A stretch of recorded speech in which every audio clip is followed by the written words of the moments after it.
Hello students, আমি Nitish sir জ্ঞানজ্যোতি coaching সেন্টারের পক্ষ থেকে তোমাদের প্রত্যেককে জানাই স্বাগত।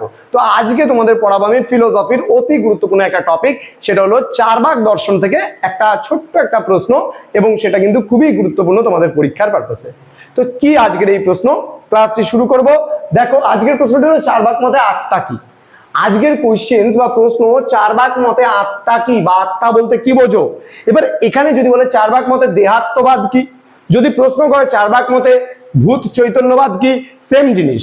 আমি আবারও বলছি, চারবাক মতে আত্মা কি বা দেহাত্মবাদ কি বা ভূত চৈতন্যবাদ কি, সেটাই কিন্তু আজকের আলোচনার বিষয়।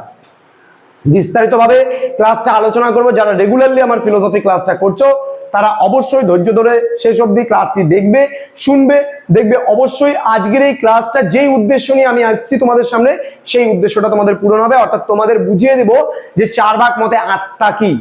তাহলে আমরা বিশ্বাস করি প্রতিটা মানুষের মধ্যে আত্মা বিরাজমান, এবং চারবাক দার্শনিক মতে চৈতন্য বিশিষ্ট দেহকেই তারা আত্মা বলেছে। অর্থাৎ চৈতন্য বিশিষ্ট দেহকেই আত্মা তারা বলেছেন। কেন বলেছেন? কারণ মানব দেহ চারটি বিশেষ জিনিস নিয়ে বা চারটি বিশেষ উপাদানের সমন্বয়ে কিন্তু মানব দেহ গঠিত, এবং এগুলো যখন বিলীন হয়ে যায় তখন কিন্তু আত্মা আর সেই মানুষের মধ্যে থাকে না। তাহলে এই চৈতন্য বিশিষ্ট দেহ যে আত্মা আমরা যাকে বলছি, এই আত্মা চারটি উপাদান দিয়ে গঠিত। কি কি সেই উপাদানগুলো? ক্ষিতি, অপ, তেজ এবং মরুত।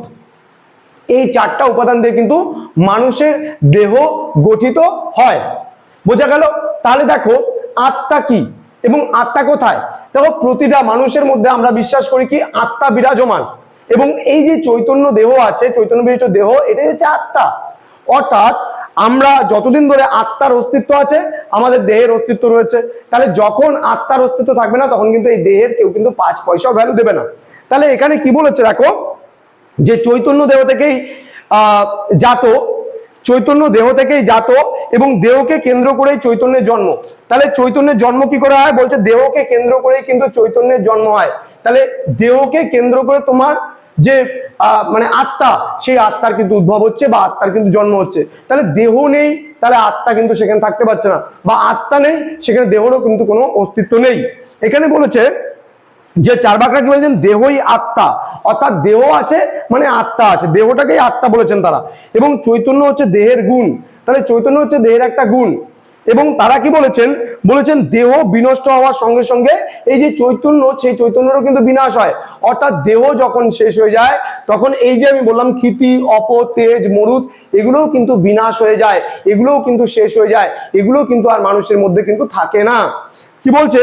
চৈতন্য রূপের যে চতুর্গুণ, সেই চতুর্গুণ কিন্তু মানুষের মধ্যে আর থাকে না। অর্থাৎ দেহাতিক্ত আত্মা কিন্তু নেই। অর্থাৎ দেহ ব্যতীত কিন্তু আত্মার অস্তিত্ব নেই, বা আত্মা কিন্তু দেহ ব্যতীত থাকতে পারে না।